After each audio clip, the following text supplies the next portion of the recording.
осыдан шығады. Ал енді қаншама әкесі жоқ балалар қазақтың алтын жігіттері бар, білесіздер ма? Қаншама қазақтың алтын жігіттері бар. Сондықтан тәрбиеге байланысты.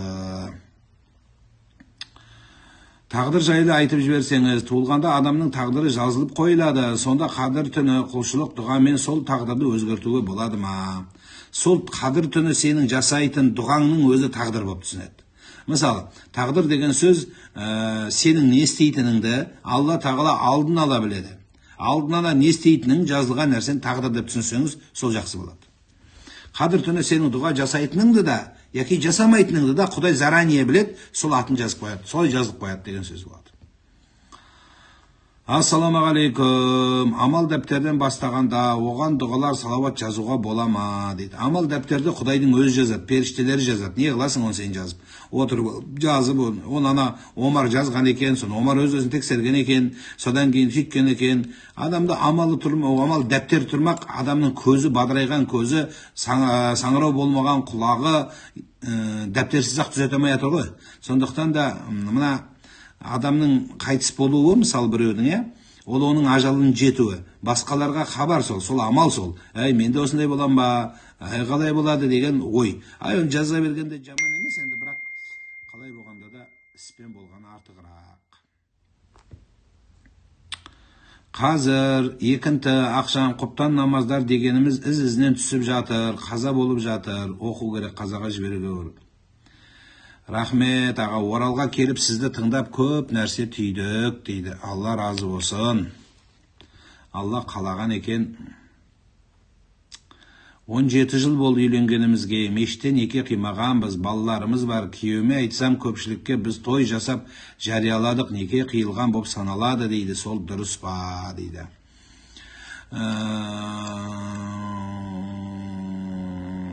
Елдің көруі куәлікке жеткілікті емес. Мысалы, көргенде мойнына алу керек біреу. Кейбіреулер көргендердің бәрі куә болып кете береді деп айтқандар да бар, бірақ ол қате пікір. Көргендердің бәрі куә бола бермейді ғой. Сондықтан куә болған. Ең жақсысы молданы шақырып, неке қиып қойғанда тұрған не бар? Ештеңе етпейді, қиып қойса жақсы болады. Айтыңыз солай. У меня на работе не получается читать намаз, но я успеваю читать намаз только парз намаз. Можно ли так? Ответьте, пожалуйста. Если человек не успевает, на то есть веские причины, уважительные причины, в этом проблем нет. При этом вы должны будете в любом случае совершать фарды, как вы и делаете. Пробкада жол бермесе не болады? Тұрған орныңда қақайып тұра бересің. Ақшам намазда қандай сүре оқыған дұрыс? Жаттаған сүреңізді оқи беріңіз. Соны жаңадан жаттап сол сүрені қосыңыз. Пайғамбар саллаллаху алейхи ва саллям, мысалы айтайық, тарих сүресін оқитын еді деп келсе де, сіз оны оқу керексіз деген міндетті деген сөз емес. Үйімізде 2 күннен бері 2 жылан тауып алды. Қорқып жатырмыз, не істесек болады? Дала суық болғаннан кейін жылан үйге кірген дейді. Қазақ халқында үйге жылан кірсе, ақ беріп шығарып салады. Бірақ аққа үйретіп алып, соңы жыланның бәрі үйіңе кіріп кетіп жүрмесін. Мына үй нормальный үй екен, добрый үй екен. Бірақ енді біздің салтымызда Сулейман алейхиссаламға берген уәдеңіз бойынша үйден шығып кетіңіз деп, ол жын деп ойлайды да енді оны. Ол жын болуы мүмкін, болмауы мүмкін. Аллаху алам, бірақ солай жасап қойсаңыз болады. Үйді сумен қай аят едаға оқып шашып қоятын еді ғой дейді.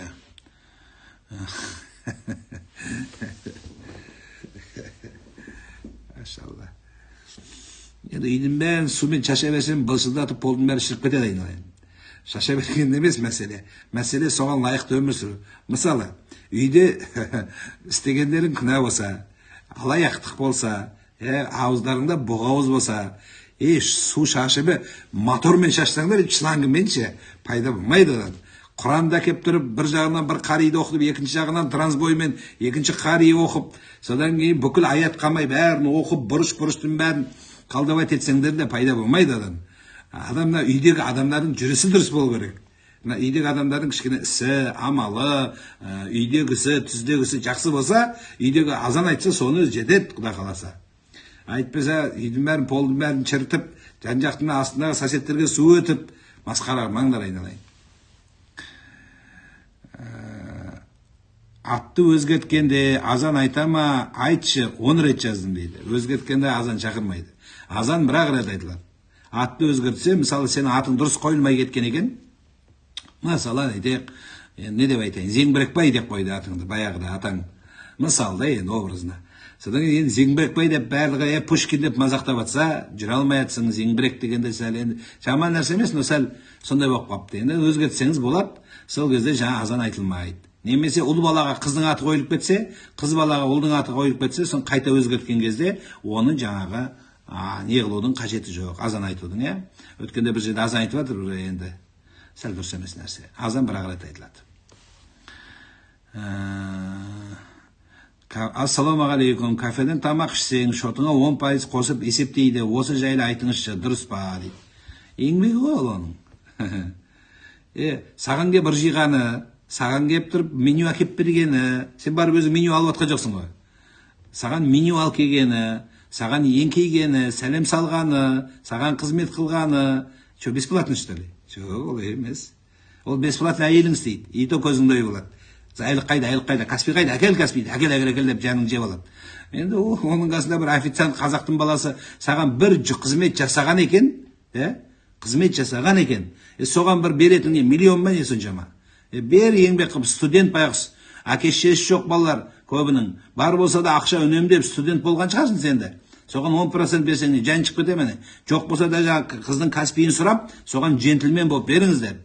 Ұрлық жасамай, наркотик жасамай, закладқа қылмай, мефедронға түспей, арақ ішпей, жезөкшелік қылмай жүрген қазақтың ұлы мен қызына не 10% берсең өліп кетесің міне. Бер. Сон бергенде де садақа қылып, діңкілдеп, олай бермей айналайын. Олай бергенше бермей қойсын. Сенсіз де өлмейді ол. Бірақ жаңағы жақсылап, құрметпен бер айналайын. Рахмет қызым деп қой. Автоана пистолетчиктер бейді, пистолет ұстағанда да қалған мәшінеде тиындарыңызды беріп тұрыңыздар. Бергенде қайыр садақа сияқты емес.